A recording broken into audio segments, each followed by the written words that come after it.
10장 7절에서 10절입니다. 한 줄씩 교독 나누도록 하겠습니다. 그러므로 예수께서 다시 이르시되 내가 진실로 진실로 너희에게 말하노니 나는 양의 문이라. 나보다 먼저 온 자들은 모두 도둑들이요 강도들이니 양들이 그들의 말을 듣지 않았다. 내가 문이니 누구든지 나로 말미암아 들어가면 구원을 받고 또는 들어가며 나오며 꼴을 얻으리라. 도둑이 오는 것은 도둑질하고 죽이고 멸망시키려는 것뿐이요 내가 온 것은 양으로 생명을 얻게 하고 더 풍성히 얻게 하려는 것이라. 아멘.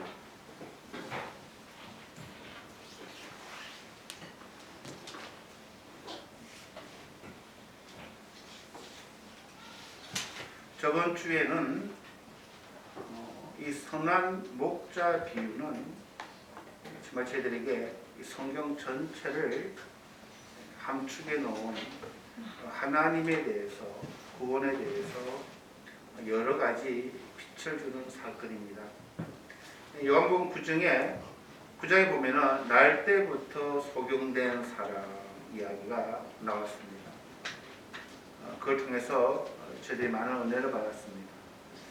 한 주 지나면 여러 말씀들을 다 까먹으셨을 것 같아서 저번 주에는 가장 큰 포인트가 선한 목자는 양들을 안다고 하는 사실부터 출발을 했습니다. 제가 여러분을 아는 것과 우리 주님께서 하나님이 우리를 안다고 하는 것은 그 차원이 좀 다른 이야기입니다. 우리는 외모만 볼 수가 있습니다. 그분이 가졌던 그런 부귀나 권력이나 그런 것을 보고 우리 나름대로 판단하지만 하나님께서 우리를 아신다고 그러면 정말 저는 충격을 많이 받은 기억을 합니다. 우리 친구들이나 우리의 결혼한 동반자가 우리를 아는 것도 그 일부분입니다. 근데 그분은 우리 모든 것을 아신다고 할 때에 정말로 양심이 있으면 우리는 어디를 들 수 없는 존재인 것을 저는 기억을 합니다. 내 속에 있는 그러한 어두움, 그러한 욕망과 그러한 감추고 싶은 그런 것을 우리 각자는 주님 앞에서 우리는 기억을 해야 됩니다. 사실 그런 것을 우리가 알게 되면 우리는 구원받을 자격이 없습니다. 내놓을 만한 게 아무것도 없습니다. 거기서부터 저번 주 말씀이 시작이 됐습니다. 그런 우리의 아시는 하나님께서 우리가 뭐가 그리 필요할까? 있어도 없어도 그만입니다. 그런데 그분은 사람이셔서 우리를 아셔요. 상처받았고 미련하고 교만하고 추하고 정말로 구약에 벌레만도 못한 우리라고 하는 그 표현이 우리는 맞습니다. 그런 우리를 그분은 아신다라고 하셨어요. 아는 것뿐만 아니라 그런 우리들을 이름을 불러주셨어요. 하나님께서 우리를 인격적으로 대해 안 주셔도 우리는 비판을 할 권리가 없습니다. 우리는 피조물입니다. 그런데 그분은 그런 우리들을 아시고 우리들을 인격적으로 이름을 불러주셨다라고 이야기합니다. 우리가 있었던 그 자리는 다 다릅니다. 그러나 돌이켜보기는 너무나 기가 막힌 그런 하나님의 은혜였음을 우리는 이제는 압니다. 그리고 그건 우리들을 푸른 초장으로 인도해 주신다.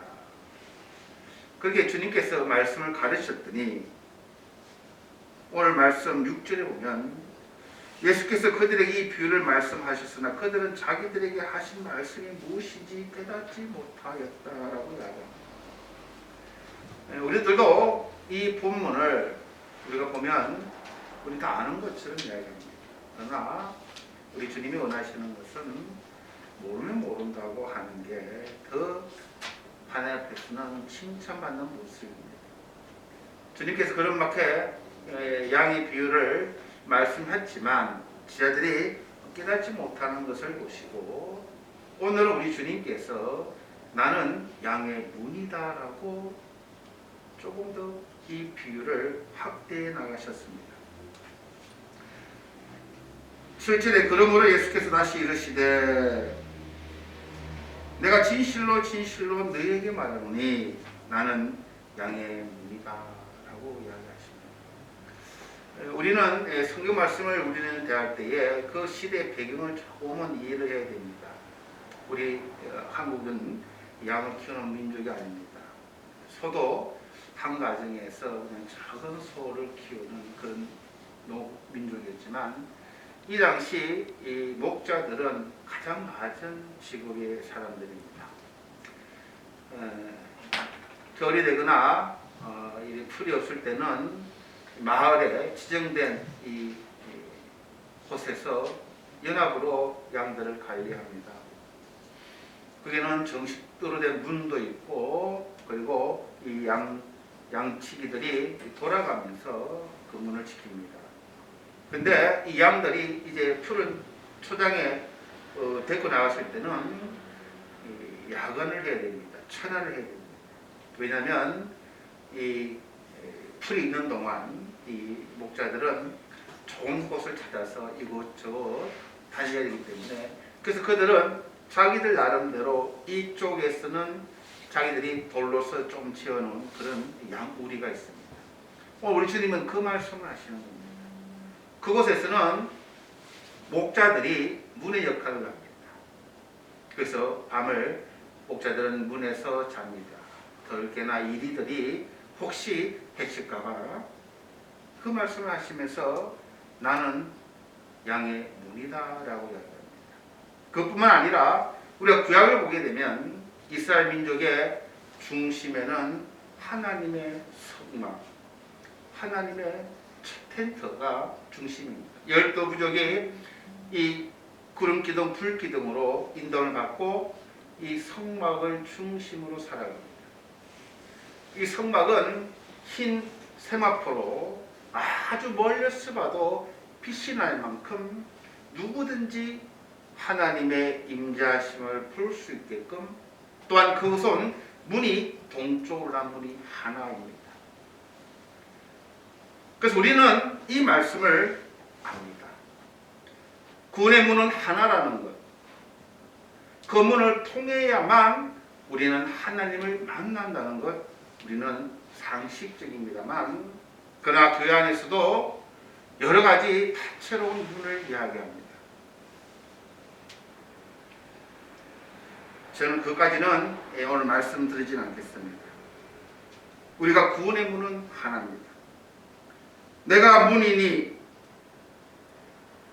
누구든지 나로 말미암지 않고는 내가 나로 말미암아 들어가면 구원을 얻고 또는 들어가며 나오며 꼴을 얻으리라라고 이야기합니다.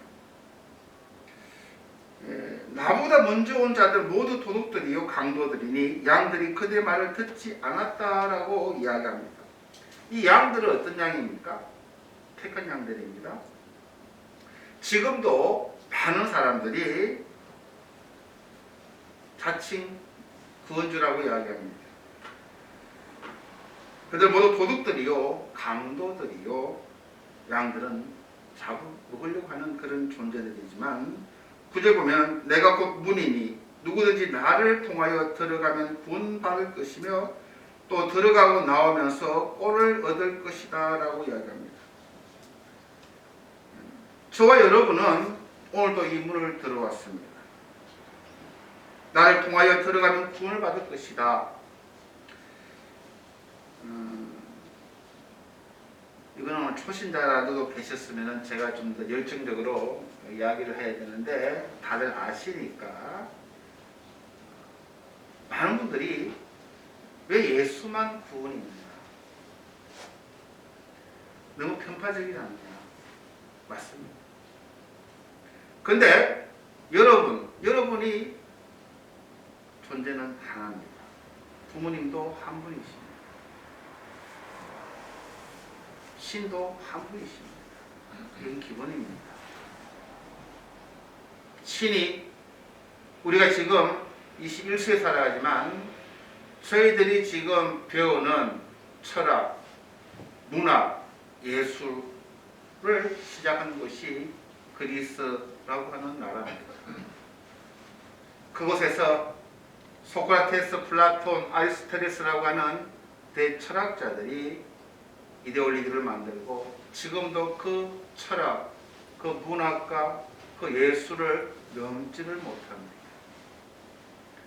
그 세상 사람들은 세계 유산으로 해서 그리스를 가고 로마를 가고 그 당시 세웠던 그 웅장함, 지금 현대 사람 우리들은 입만 쩍 벌릴 정도입니다. 너무나 잘 되었어요. 그런데 성경을 보게 되면 바울이라고 하는 분이 이 아테네를 방문합니다. 바울은 어떻게 했을까? 바울은 굉장히 실망했다고 성경이 이야기합니다. 이렇게 문화가, 이렇게 예술이, 이렇게 철학이 학문이 꽃을 피웠지만 그들은 신을 알지 못하고 신전을 너무너무 많이 지어놨더래요. 이름을 알 수 없는 신전이라고. 그 당시 세계를 지배했던 이 로마에는 신전이 30만 개라 합니다. 근데 신전에는 이 제사장이 없더래요. 없어요. 왜? 30만 개라고 하는 이 신전에 제사장이 있으려면 제사장이 30만 명이 있어야 되는데 그 당시 로마 인구가 30만 명밖에 안 돼요. 그러니까 그만큼 인간이 어렸었다는 거예요. 그래서 사도 바울은 그 모습을 보고 그는 굉장히 실망하고 그것이 우리들의 모습입니다. 지금도 많은 사람들이 예수 아닌 다른 분을 이야기합니다. 예수님만이 문이십니다. 그분으로만 들어가야 우리는 구원받고 또 들어가고 나오면서 꼴을 얻을 것이다 라고 이야기합니다. 저 여러분은 이 예수님 때문에 오늘도 꼴을 얻는 거예요. 어떻게 살아가야 될까? 이 세상이 마지막이 어떻게 되며 무엇이 참 가치 있는 일이며 무엇이 사랑이며 무엇이 구원이며 우리가 어떻게 가정을 꾸며야 되며 우리가 어떻게 인간이 되어가야 되는가 등등 여러 가지를 우리는 이 하나님 말씀을 통해서 그 꼴을 얻게 됩니다. 사람이 사람대로 가는 것입니다. 그러나 도둑은 다만 도둑질하고 죽이고 파괴하려고 온다 이야기합니다. 나는 양들의 생명을 얻게 하고 더 풍성히 얻게 하려고 왔다라고 이야기합니다. 우리 기독교의 목적이 뭘까요? 구원이 목적이 뭘까요? 예수님께서 이 땅에 오신 목적이 무엇일까요? 그것이 오늘 요한복음 10장 10절입니다. 나는 양들이 어떤 양들입니까? 어떤 양들이에요? 얼마나 어리석고 얼마나 미련하고 얼마나 방향 감각이 없고 그런 양들이 생명을 얻게 하고 그 생명 영원한 생명입니다. 참 생명입니다. 귀한 생명입니다.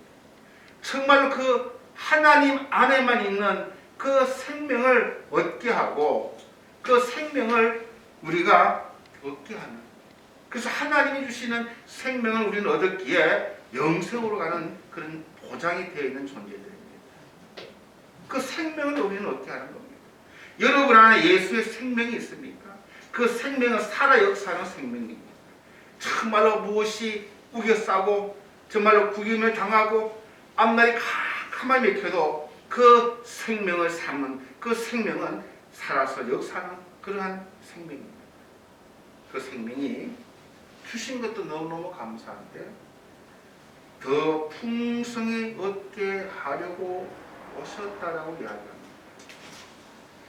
많은 분들이 풍성하다고 하는 의미를 조금 오해를 많이 합니다. 뭐가 많은 것, 돈을 많이 버는 것도 풍성하죠. 내가 권력도 많은 것도 풍성하고 내가 힘이 많고 내가 좀 여유가 있는 것도 풍성합니다. 근데 풍성하다고 하는 것을 원어에서 찾아보면 한 두 가지 의미가 있습니다. 첫째로는 이 파도가 치다라고 하는 그런 의미입니다. 풍성함과 파도가 무슨 의미가 있지? 근데 이 고대 분들이 참 지혜로워요. 이 파도는 계속 일정하게 옵니다. 계속 옵니다. 여러분 바닷가에 한번 가보세요. 그 파도소가 계속 쳐서보면 그게 풍성하다고 하는 겁니다. 끊이지 않게 무엇이 와도 막을 수 없이 계속 파도가 일어나듯이 온다고 하는 게 이 풍성함을 얻게 된다는 겁니다. 하나님 은혜는 그래서 일정합니다. 계속 우리가 느끼지 못하고 우리가 믿음으로 보지 못하기 때문에 놓치지, 하나님의 은혜는 계속된다는 겁니다. 그게 풍성하다는 겁니다.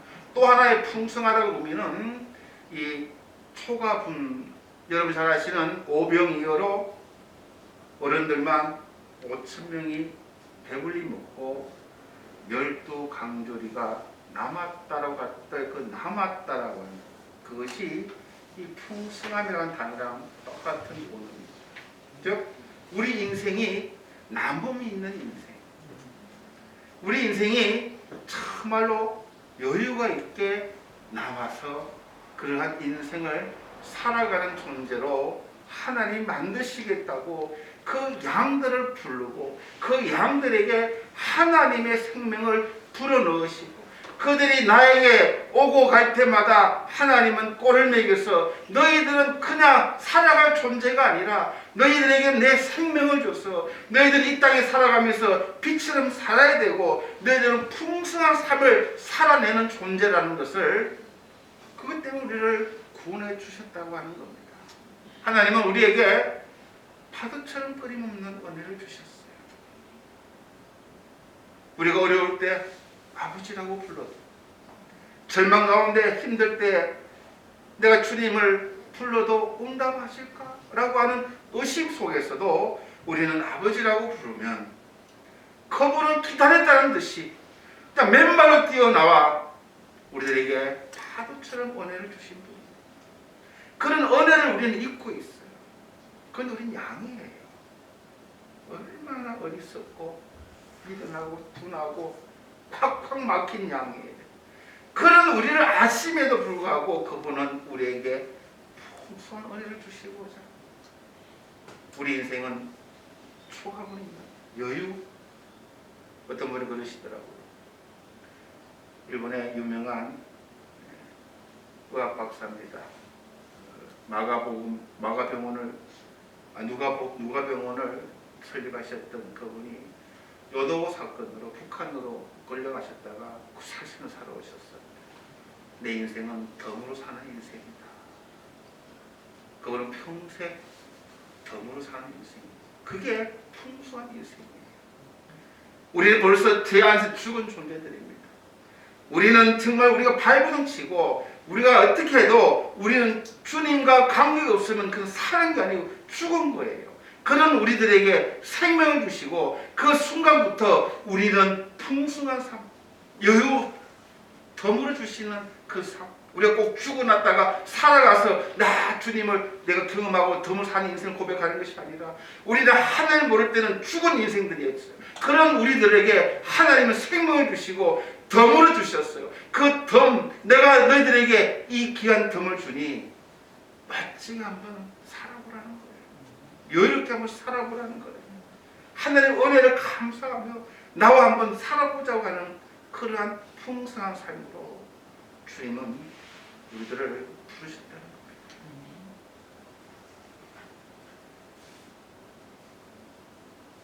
저를 생각해 보니까 현실을 보면요, 때때로 후회될 때가 있습니다.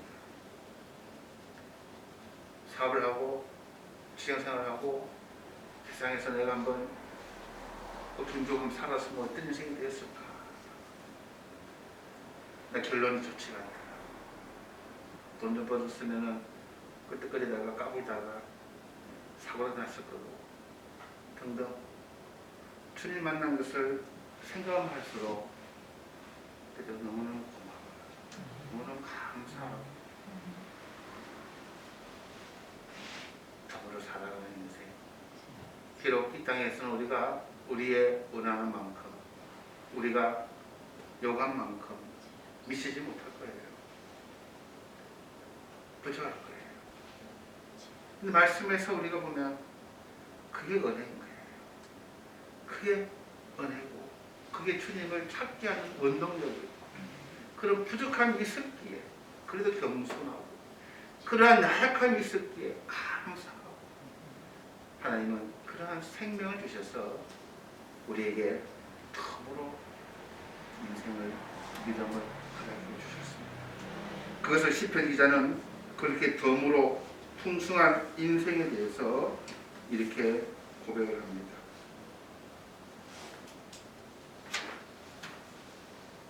여호와는 나의 목자시니 내가 부족함에 없으리로다 하고 고백을 합니다. 내게 부족함이 없으리로다. 얼마나 그가 현실에서는 부족했을까요? 당장 돈도 있으면 좋겠고 건강했으면 좋겠고 부족한 걸 따지면 한도 끝도 없어요. 자녀들이 좀 더 멋진 자녀들 되었으면 좋겠고 공부도 좀 잘하는 자녀들 되었으면 좋겠고 우리가 그렇게 따지면 다 부족해요.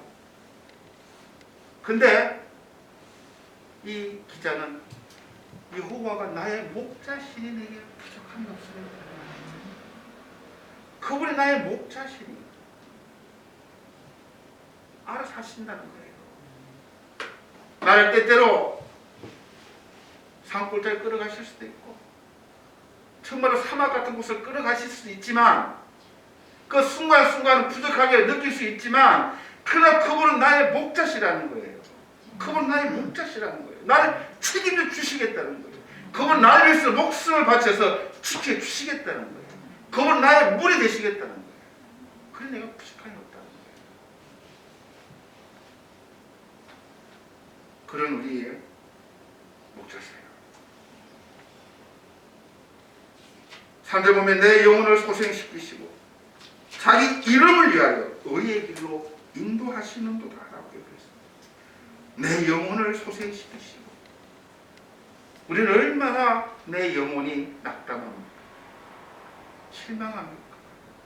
하루에도 수십 번씩 내 마음은 오르락내리락하고 정말로 내 믿음도 오르락내리락하고 그런 부족한 것을 우리는 알잖아요. 그러나 그분은 내 영혼을 소생시켜 주신다는 거예요. 자기 이름을 걸고 하시겠다는 거예요. 누가 그분께서 하시겠다는데 누가 막을 소냐라고 로마서는 이야기합니다. 못 막는다는 거예요. 그분의 이름을 걸고 하시겠다는 거예요.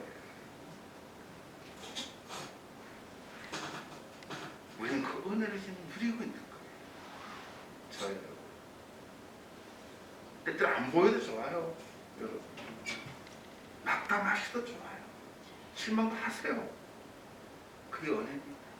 그러다가 이 은혜를 조금씩 알아가고 경험해가고 만나가고 체험해가고 알아지고 깨달아지고 그렇게 성장해 가다가 어느 날 주님과 영원히 살아가는 거예요. 그게 우리 인생인 거예요. 저 여러분이 믿음 생활 하나님 만났다는 거 잊지 마시고 부족해도 괜찮습니다. 불신앙해도 괜찮습니다.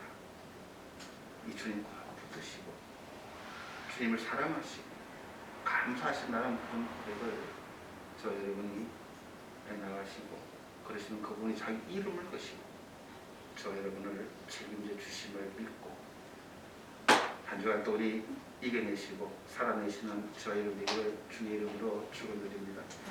잠깐 기도하시겠습니다. 주님 은혜 감사드립니다. 나는 양의 문이다. 나를 통하여 들어오고 나가고 그럴 때마다 안심하게 되고 귀한 생명의 꼴을 먹여주시고 우리들에게 풍성한 인생으로 인도하시겠노라. 그분은 자기 이름을 거시고 생명을 걸어주시고 거의를 해주시고 계십니다.